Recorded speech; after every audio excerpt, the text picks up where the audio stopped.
Hey everybody, Blind Rob here, substituting for Wednesdays once again here on Starting Out Solitary. Welcome back. This is week 218, and this week we're discussing questioning one's faith, crisis of faith, and everything in between. I will go ahead and apologize in advance for the camera setup. Got a new webcam so I can record on my laptop once again, and it comes with its own advantages and disadvantages. I hope more advantages than less, but I'm still playing around with the setup here.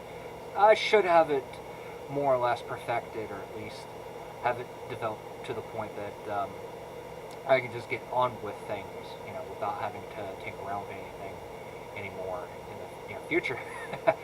And I also apologize if the sound is not the greatest.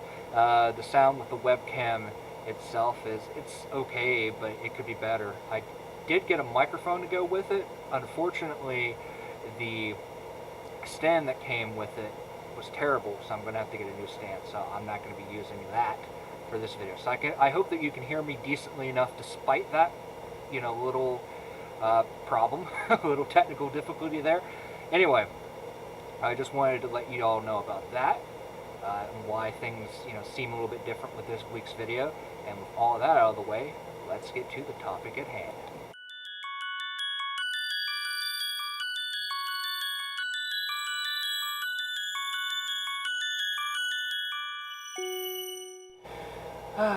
Questioning one's faith, crisis of faith.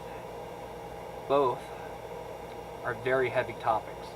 When I first found out that this is what we were going to be talking about this week here on Starting Out Solitary, it hit me to the core, because I have questioned my faith many times over the years, and it has affected me on many levels in many different ways, sometimes for the better, sometimes for the worse.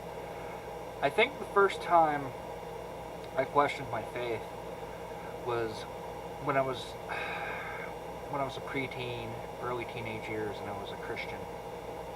I won't go into the details of that, but I was, like most people, raised a Christian, primarily Baptist, Southern Baptist, and I don't know, there was just certain things about Christianity, that just seemed kind of weird to me, and I just naturally questioned certain things, looking back on things without knowing the right terms or the right words. I realized that even back then, without knowing it, I was still very much a animist and a polytheist, a hard polytheist. So the idea that there's only one God really did not, it just felt really wrong to me on a natural level, on a very organic level.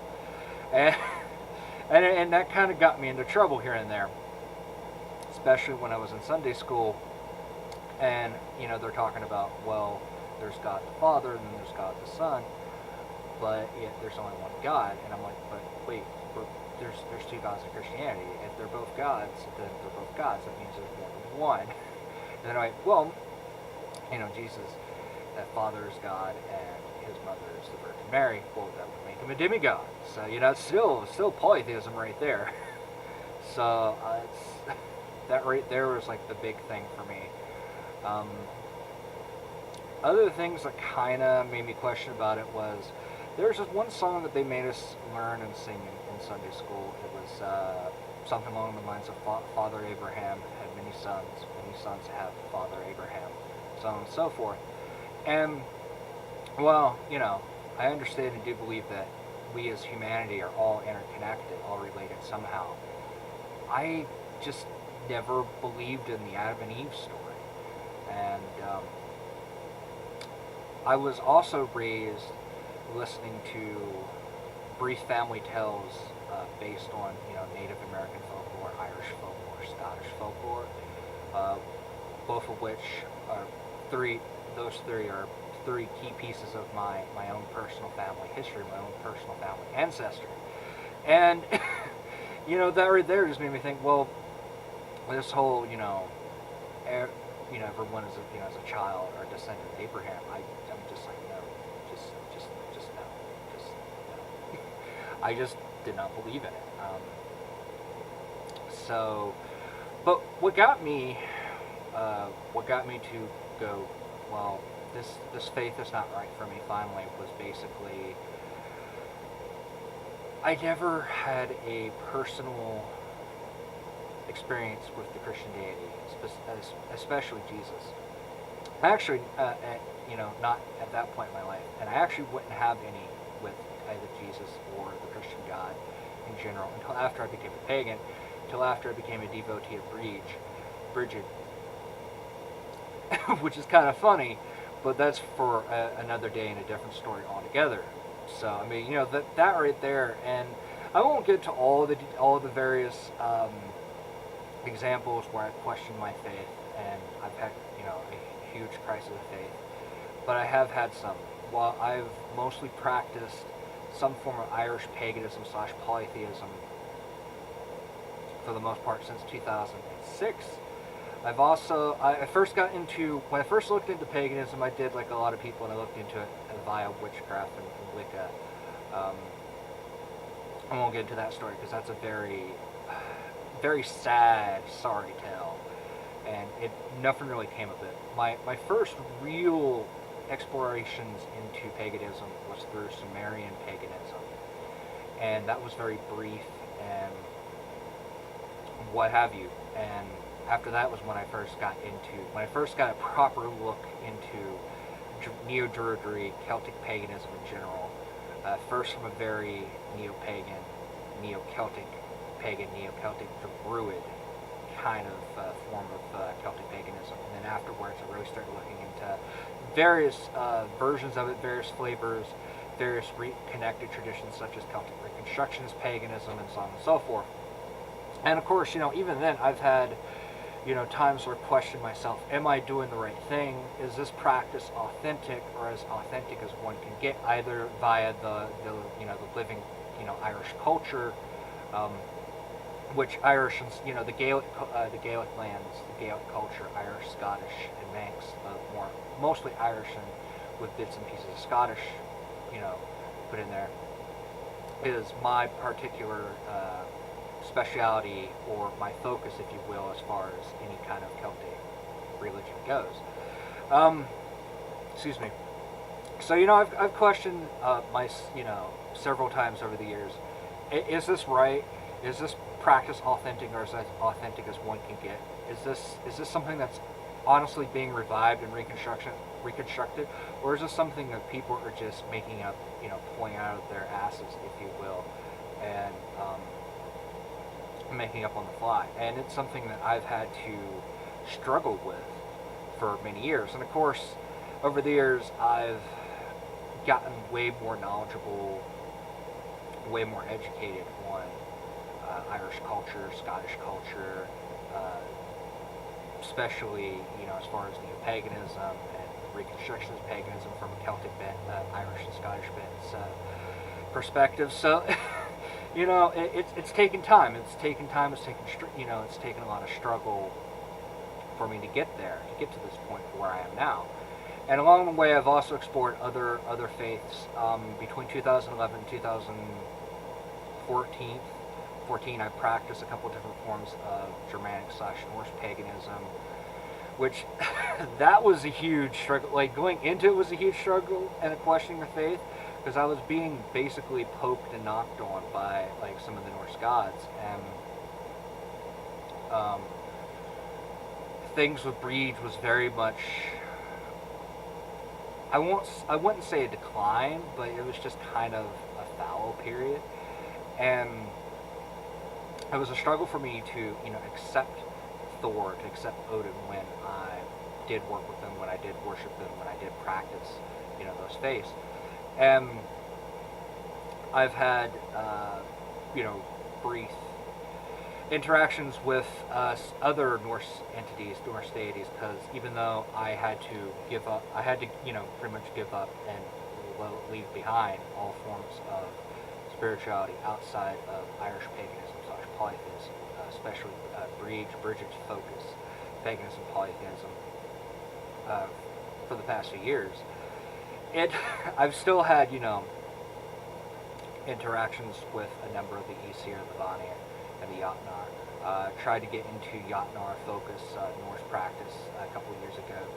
That worked for a little bit until Bree just like, finally decided to claim me and claim me fully to the point that she's placed restrictions upon me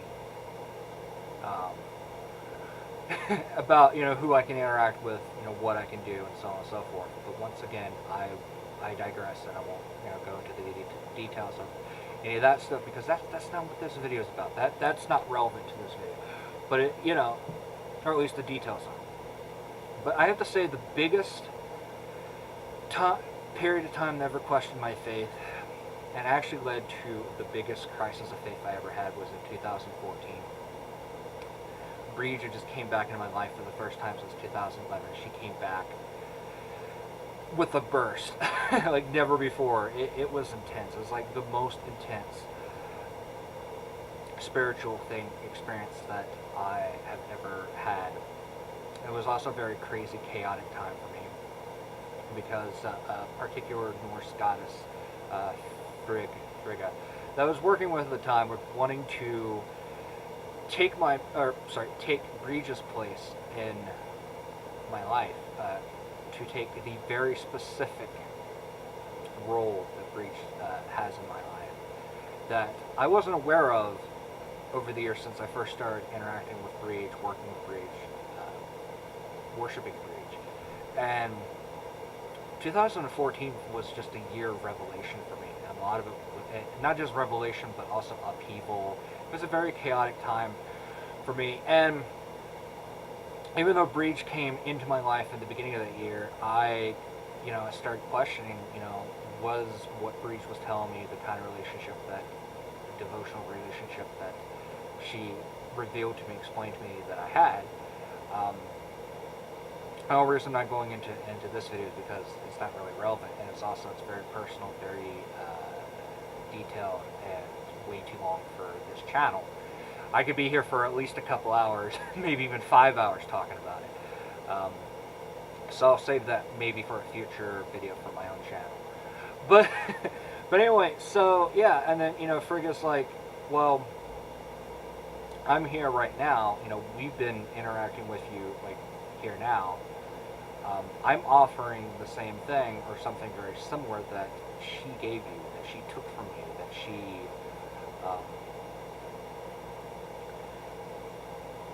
embraced you with as part of, and enveloped you in as your devotional relationship with her. I'm willing to offer you something very similar, and it hurt. Okay, it hurt. And for a little while, I more or less accepted Frigga, and just the whole thing just became a very, very intense, very painful thing.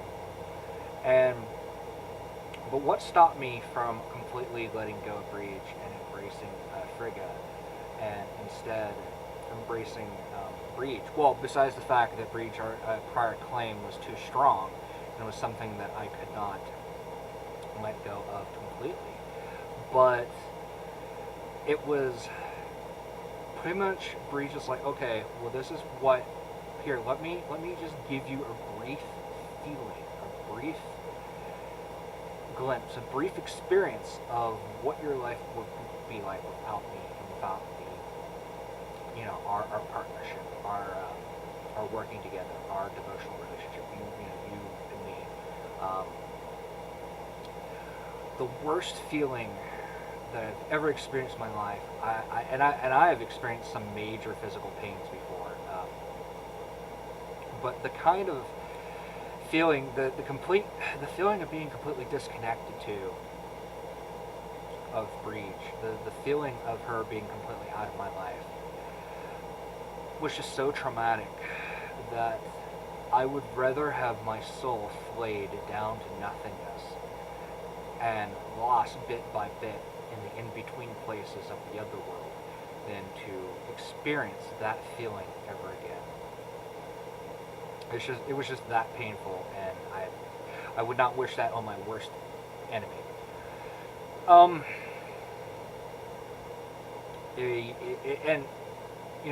It was that that experience, as well as the the crisis of having to choose between one or the other, the ultimate choice. And while it was partly made for me, I wouldn't realize that it was partly made for me until later. And so it was very much a crisis of faith. I had no answers. I had, nothing to go by. I was a total emotional, mental, and spiritual mess. And the wounds, the trauma and the spiritual wounds on my spirit, on my soul, are something that I am still healing from, even today, which is a large part of my personal theme of 2019 is healing from those wounds. Improving, embracing greed, rebuilding our relationship, getting it back to where what it once was, and moving past that and moving forward and getting better with it. So, but yeah, just talking about spiritual crisis, I have experienced what was the worst spiritual crisis of my life, and I honestly don't know what to tell you for those of you who may experience that one of these days, because there are no words to to help prepare someone for that kind of thing. It's going to be unique for every person, and it's something that in the end, ultimately, that you're going to have to face for yourself, that you're going to have to choose for yourself, and in order to make the right decision for you, in order to get through the trial, to get through the tribulation, to get through the crises, any kind of crisis that comes in your life, any kind of crisis you face, and to make it on the other side,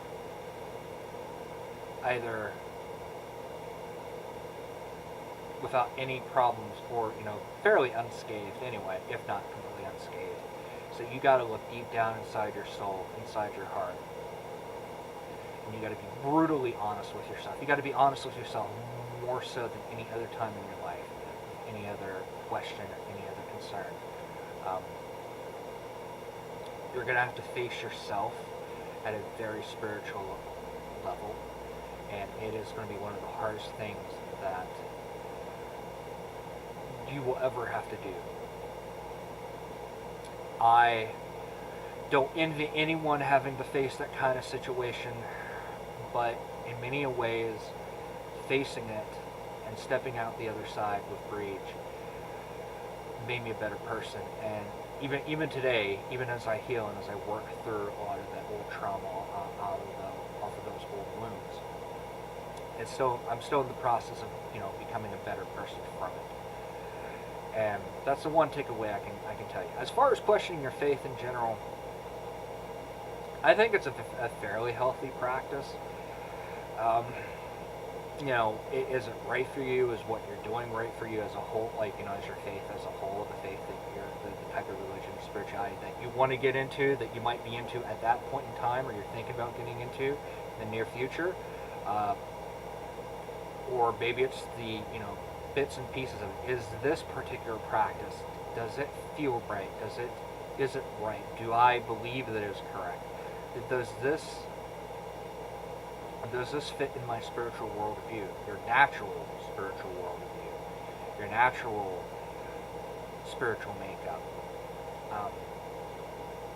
Because I've found in my life that there are things that you can realize, learn about, and incorporate into your belief, and it will feel true over time. But there are some things that will just naturally be true to you. You don't have to think about it. You don't have to learn about it. You don't have to know about it. You may learn about the words of it. You may learn the labels of it or the terminology of it later on. But at a very subconscious, a very natural level of your being, you know just certain things that ring true, that are true to you, regardless of what anyone else says, thinks, or believes. But some things should be questioned. Is this a good idea? Is this right? Do I think this is truth? Or am I being deceived? Am I being delusional? That's up to each and every person. And while I'm not as skeptical about a lot of things as a lot of other people are, well, I am and I'm not, depending on what it is, I'm thinking about, what I'm determining is right or wrong, or that I believe or disbelieve. I'll be the first one to tell you that I actually tend to take a slightly more literal view of the gods, of spiritual beings, and things that are esoterical, mystical, ethereal than a lot of other people, especially more so than your average witch or pagan. And I'm not ashamed to admit that, because that's just who I am. That being said, there are times where I go, do I believe this is correct? And, there's a lot of things, that can go into that. I can, research it, I can look it up, I can learn about it. I can rely on my years of experience and all the knowledge I've gained, though experience is in many ways the best. Is this spiritual experience, or is this thing that this person is trying to tell me is true? Do I believe that it is? Do my experiences tell me so? Do my heart of hearts tell me so? Do what I've especially when it comes when people try to tell you things about like a particular path or a particular practice, what one can read and research. Does this sound true? Those are all things that you're going to have to determine for yourself. It's something that I've had to struggle with and I've had to deal with for myself over the years. And I'm pretty sure that there will be situations in the future where I'll stop and go, well, time to figure this out. Is it true? Is it not true? Is it false? Do I believe it? Do I disbelieve it? Who knows? That's just part of, ultimately, that is just part of the journey that we're all on in our life, in each and everyone's life, in everyone's spiritual journey. Anyway, as usual, I'm rambling on. I'm probably rambling too long, so I'm going to cut this short. I'm sorry if this video wasn't too helpful, if it was helpful at all, but those are just some of my thoughts and my feelings on the whole thing, without stretching this video out and going into every minute detail, every bit and piece of it, which, if I did that, like I said, we would be here for hours and hours, so, yeah. And I would probably be fired, so to speak. Anyway, it's always great talking to you all. I love having the opportunity of coming on here and being able to share my views, my perspective, my thoughts, and my feelings, and my beliefs on things when I do get a chance on here. It's been great being on this channel so far. I look forward to sharing more of my views on here in the future, whenever it's needed. Anyway, take care. I will talk to you all later. May breed.